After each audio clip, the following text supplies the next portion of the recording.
जय श्री राधे गोविंद श्री हरिवंश। हमारी किशोरी जी हम सब पर अपनी कृपा बनाए रखें। आज हम इस वीडियो में महाकुंभ का महत्व जानेंगे और उसकी कथा सुनेंगे। महाकुंभ मेले के बारे में तो सब जानते हैं। कुंभ मेले को लेकर लोगों की बहुत आस्था है। यहाँ स्नान करने से सारे पाप नष्ट हो जाते हैं और उसे मोक्ष की प्राप्ति होती है। कुंभ का मेला 4 पवित्र स्थान पर लगता है। प्रयागराज में गंगा, यमुना और सरस्वती के संगम तट पर, दूसरा हरिद्वार में गंगा नदी पर, तीसरा उज्जैन में शिप्रा नदी पर और चौथा गोदावरी नदी पर। हमारे हिंदू धर्म में कुंभ मेले का धार्मिक और आध्यात्मिक महत्व है। यह पर्व करोड़ों श्रद्धालुओं को आध्यात्मिक ऊर्जा प्रदान करता है। कुंभ मेले का आयोजन हर 12 साल में होता है और हर 6 साल में अर्धकुंभ का आयोजन किया जाता है। इस मेले में संत महात्मा और ऋषि मुनि और सभी श्रद्धालु बहुत ही अधिक संख्या में शामिल होते हैं। प्रयागराज का कुंभ मेला विशेष रूप से संगम तट पर आयोजित होता है, जहां गंगा, यमुना और अदृश्य सरस्वती नदियों का संगम होता है। इस धार्मिक नगरी में दुनिया भर से श्रद्धालु डुबकी लगाने आते हैं। महाकुंभ का मेला 12 साल में एक बार लगता है। क्या आपको पता है कि क्यों कुंभ का मेला 12 साल में लगता है? कुंभ का मतलब होता है घड़ा। दरअसल कुंभ मेले की शुरुआत एक पौराणिक कहानी से हुई है। पौराणिक कहानी के अनुसार एक बार देवताओं और राक्षसों के बीच समुद्र मंथन हुआ ये कि ऋषि दुर्वासा ने देवताओं को श्राप दिया था, जिससे वे कमजोर हो गए। राक्षसों ने इसका फायदा उठाकर देवताओं को हरा दिया, जिसके बाद सभी देवता भगवान विष्णु के पास मदद मांगने गए। भगवान विष्णु ने कहा कि अमृत पाने के लिए समुद्र मंथन करना होगा। अमृत यानी ऐसा अमर पेय जो पीने से देवता फिर से ताकतवर हो जाएंगे। अब देवताओं ने राक्षसों को मना लिया कि चलो मिलकर समुद्र मंथन करते हैं।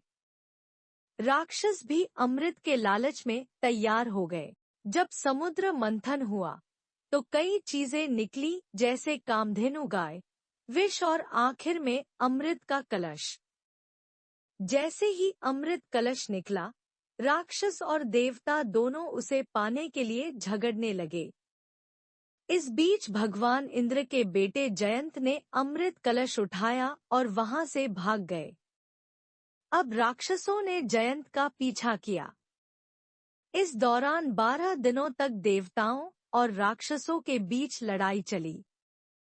जयंत अमृत कलश को लेकर भागते रहे और इसी दौरान अमृत की कुछ बूंदें पृथ्वी के 4 स्थानों प्रयागराज, हरिद्वार, उज्जैन और नासिक पर गिर गईं।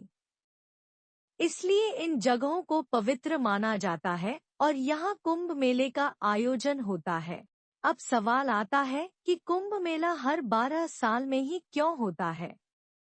दरअसल पौराणिक मान्यताओं के अनुसार जयंत को अमृत कलश लेकर स्वर्ग पहुंचने में 12 दिन लगे थे। देवताओं का एक दिन पृथ्वी के 1 साल के बराबर होता है।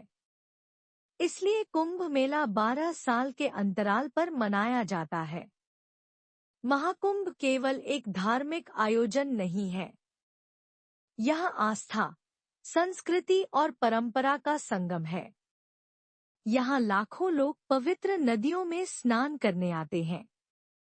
मान्यता है कि इससे उनके पाप धुल जाते हैं और जीवन में सफलता मिलती है। अब सुन लेते हैं।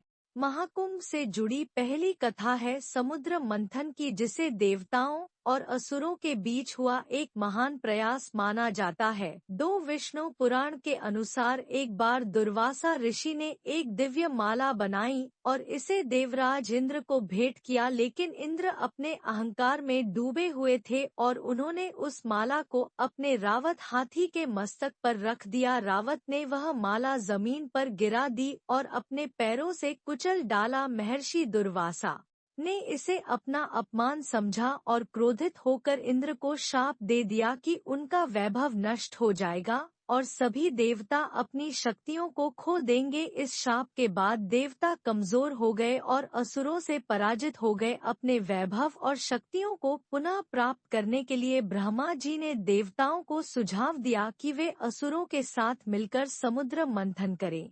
इस मंथन से अमृत निकलेगा जिसे ग्रहण कर वे अमर हो जाएंगे। यह बात जब देवताओं ने असुरों के राजा बलि को बताई तो वे भी समुद्र मंथन के लिए तैयार हो गए। वासुकी नाग की नेति बनाई गई और मंदराचल पर्वत की सहायता से सावन के महीने में ही समुद्र मंथन किया गया। अमृत का कुंभ यानी कलश मिलते ही असुरों और देवों में युद्ध हो गया। वामन पुराण के अनुसार आचार्य बृहस्पति ने इंद्र के पुत्र जयंत को संकेत दिया कि वह अमृत कुंभ लेकर भाग जाए। दैत्य अमृत कुंभ के लिए उसका पीछा 12 दिन तक करते रहे, जो कि 12 वर्षों के बराबर था, क्योंकि उस समय पृथ्वी का एक वर्ष देवताओं के एक दिन के बराबर था। युद्ध के समय अमृत कुंभ से त्रिलोक के 12 स्थानों पर अमृत की बूंदें गिरी। इनमें से 8 स्थान देवलोक में और 4 स्थान पृथ्वी लोक पर स्थित है।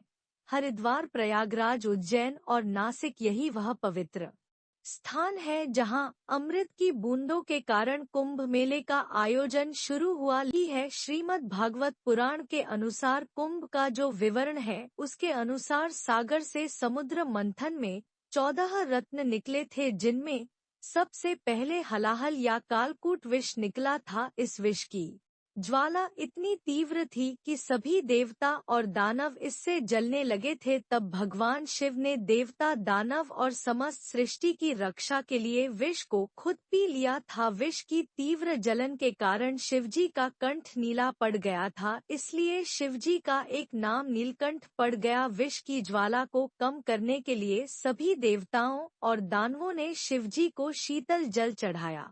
इसके बाद उनके शरीर का ताप और जलन कम हुआ। यही कारण है कि सावन में शिवजी का जलाभिषेक किया जाता है। ऐसा कहा जाता है कि जब शिवजी ने समुद्र मंथन से निकले हलाहल विष को ग्रहण किया तो उसकी कुछ बूंदें धरती पर गिर गई। जिन घास की पत्तियों पर यह बूंदें गिरी उन्हें सांप ने चाट लिया, जिससे सांप की जीभ बीच से कट गई। वहीं कुछ विष की बूंदों को बिच्छू और अन्य विषैले जीवों ने भी ग्रहण कर लिया। इसी कारण यह जीव जहरीले हो गए। इसके बाद कामधेनु, गाय, डेशुवा, घोड़ा, रावत, हाथी, कुस्तुमण, कल्प वृक्ष, अप्सरा, रंभा, माता लक्ष्मी, वारुणी, चंद्रमा, 5 जन्य, शंख, पारिजात वृक्ष, शारंग, धनुष, अमृत कलश अर्थात अमृत कुंभ निकला, जिसे विश्व मोहिनी बनकर भगवान विष्णु ने देवताओं को पिला दिया। इसकी बूंदे द्वार की गंगा नदी, प्रयागराज के त्रिवेणी संगम गंगा, यमुना और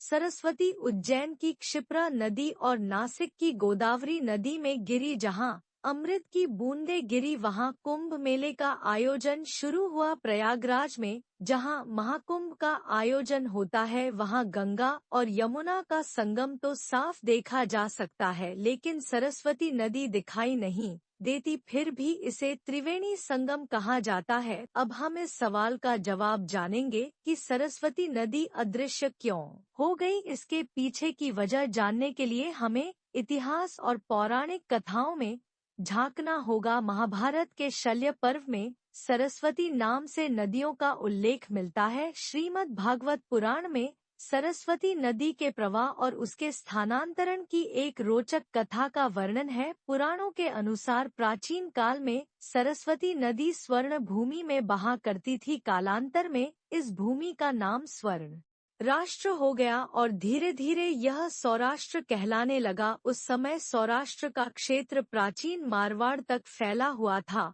और यहाँ नित्य सरस्वती की पूजा और अर्चना होती थी। लेकिन समय के साथ इस प्रदेश के लोग यवनों के संपर्क में आ गए और उनके सरस्वती नदी इसी भूमि से प्रवाहित होती थी। आचार विचार को अपनाने लगे। इससे दुखी होकर सरस्वती जी ने ब्रह्मा जी से अनुमति मांगी। और मारवाड़ एवं सौराष्ट्र छोड़कर प्रयाग में आकर वास करने लगी। कहा जाता है कि सरस्वती के यहाँ से चले जाने के बाद यह समृद्ध भूमि धीरे धीरे मरुस्थल में बदल गई और यही मरुस्थल आज राजस्थान के नाम से जाना जाता है। ऋग्वेद में सरस्वती नदी को अन्वकवती के रूप में वर्णित किया गया है। इसे समृद्धि और जल की देवी के रूप में पूजा जाता था। ऋग्वेद में बताया गया कि सरस्वती नदी यमुना के पूर्व और सतलुज के पश्चिम में प्रवाहित होती थी। महाभारत में इस नदी को कई नामों से जाना गया है। सरस्वती नदी मरुस्थल में सूख गई थी। महाभारत के विवरणों में भी इसके विलुप्त होने का वर्णन है। यही वह नदी थी जिसके किनारे ब्रह्मावर्त और कुरुक्षेत्र जैसे प्राचीन स्थल बसे हुए थे। महाभारत में यह भी उल्लेख मिलता है कि बलराम ने द्वारका से मथुरा तक की यात्रा सरस्व नदी के माध्यम से की थी। इसके अलावा यादवों के पार्थिव अवशेषों को इसी नदी में प्रवाहित किया गया था। इन विवरणों से यह स्पष्ट होता है कि सरस्वती एक विशाल और महत्वपूर्ण नदी थी जो न केवल धार्मिक और सांस्कृतिक महत्व रखती थी बल्कि यातायात और परिवहन के लिए भी उपयोगी थी। वैदिक काल में एक और नदी का उल्लेख मिलता है जिसे दृषद्वती कहा जाता था। यह सरस्वती नदी की सहायक नदी थी और हरियाणा से होकर बहती थी। समय के साथ जब भीषण भूकंप आए और हरियाणा तथा राजस्थान की धरती के नीचे से पहाड़ ऊपर उठे तो नदियों का बहाव बदल गया और दृषद्वती नदी ने अपनी दिशा बदल ली। आज इसे यमुना नदी के नाम से जाना जाता है। यह सरस्वती नदी के साथ मिलकर बहने लगी और इसी कारण प्रयागराज में 3 नदियों के संगम को त्रिवेणी संगम कहा जाता है। महर्षि वेद व्यास ने इसे तीर्थराज प्रयाग का नाम दिया जो गंगा यमुना और अदृश्य सरस्वती के संगम का पवित्र स्थल है। यह स्थान न केवल धार्मिक बल्कि ऐतिहासिक और सांस्कृतिक दृष्टि से भी अद्वितीय है। प्राचीन ग्रंथों में कुंभ का अर्थ केवल एक साधारण कलश है, लेकिन यही साधारण शब्द दुनिया का सबसे बड़ा धर्म और संस्कृति का अमर प्रतीक बन गया। दरअसल कुंभ मेले का उल्लेख वैदिक ग्रंथों, सूत्र साहित्य, महाकाव्य, पुराण ग्रंथों, स्मृतियों या धर्मशास्त्रों में नहीं मिलता है। ऐतिहासिक किताबों में इसे माघ मेला या प्रयाग स्नान के नाम से जाना जाता है। कुंभ मेले में शाही स्नान का विशेष महत्व है। पवित्र नदियों में स्नान करना हिंदू मान्यताओं का अहम हिस्सा है। अब हम कुंभ की दूसरी कथा सुन लेते हैं। यह कथा सर्पों और गरुड़ देव के बीच की है जो ऋषि कश्यप और उनकी 2 पत्नियों कद्रु और विंता से जुड़ी हुई है। कद्रु और विंता आपस में 2 बहनें थी और ऋषि कश्यप की पत्नियां भी थी। एक दिन कद्रु ने ऋषि कश्यप से वरदान मांगा कि उसे 1000 विषैले और शक्तिशाली पुत्र चाहिए। ऋषि कश्यप ने तथास्तु कहा और कद्रु को 1000 अंडे प्राप्त हुए। यह देखकर विंता ने भी वरदान मांगा कि भले ही उसके पुत्र कम हो लेकिन वे कद्रु के पुत्रों से अधिक शक्तिशाली हो। ऋषि कश्यप ने उन्हें भी तथास्तु कहा और विंता को 2 बड़े अंडे प्राप्त हुए। समय बीतने के साथ साथ कद्रु के 1000 अंडे फूट गए और उनमें से सांप उत्पन्न हुए। उन सर्पों की मां कद्र को माना गया। दूसरी ओर विंता के अंडे नहीं फूट रहे थे और उत्सुकता में उसने एक अंडा समय से पहले फोड़ दिया। उसमें से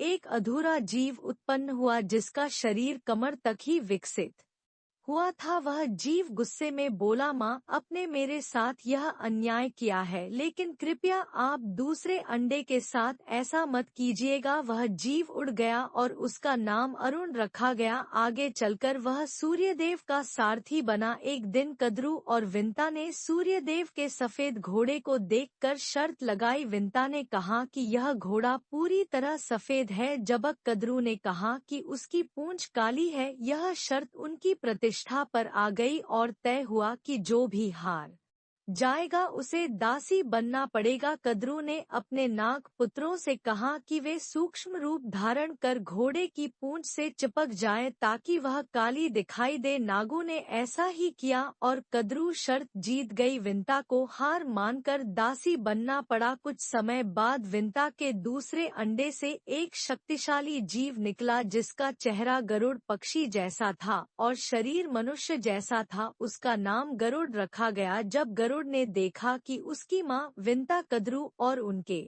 1000 सर्व पुत्रों की दासी बन चुकी है तो उसने अपनी मां को मुक्त कराने का संकल्प लिया। गरुड़ ने सर्पों से विंता को मुक्त कराने का उपाय पूछा तो सर्पों ने कहा, अगर तुम वैकुंठ से अमृत कलश लाकर हमें दे दो तो हम तुम्हारी मां को मुक्त कर देंगे। गरुड़ ने यह शर्त मान ली। वैकुंठ धाम पहुंचकर गरुड़ ने अमृत कलश प्राप्त किया। देवताओं ने उन्हें रोकने की कोशिश की लेकिन गरुड़ अपनी अद्वितीय शक्ति के बल पर सफल रहे। विष्णु जी ने गरुड़ को रोका और उनसे पूछा, तुम इस कलश को क्यों ले जा रहे हो जबकि इसे खुद ग्रहण नहीं कर रहे। गरुड़ ने अपनी मां को मुक्त कराने की व्यथा सुनाई। विष्णु जी ने गरुड़ से कहा, अगर मैं तुम्हें कलश ले जाने दूं तो तुम हमेशा के लिए मेरे वाहन बनोगे। गरुड़ ने इस शर्त को स्वीकार कर लिया। गरुड़ ने अमृत कलश सर्पों के पास पहुंचाया लेकिन विष्णु जी ने अपनी मायावी शक्ति से अमृत कलश को वहां से गायब कर दिया। गरुड़ ने अपनी मां को दास्ता से मुक्त कराया। इस यात्रा के दौरान गरुड़ पर इंद्र ने कई बार हमला किया लेकिन वे असफल रहे। अमृत कलश से अमृत की कुछ बूंदें हरिद्वार, प्रयागराज, उज्जैन और नासिक पर गिरी। यही कारण है कि इन 4 पवित्र स्थलों पर कुंभ मेले का आयोजन होता है। महाकुंभ से जुड़ी सबसे लोकप्रिय दूसरी कथा है समुद्र मंथन की, जिसे देवताओं और असुरों के बीच।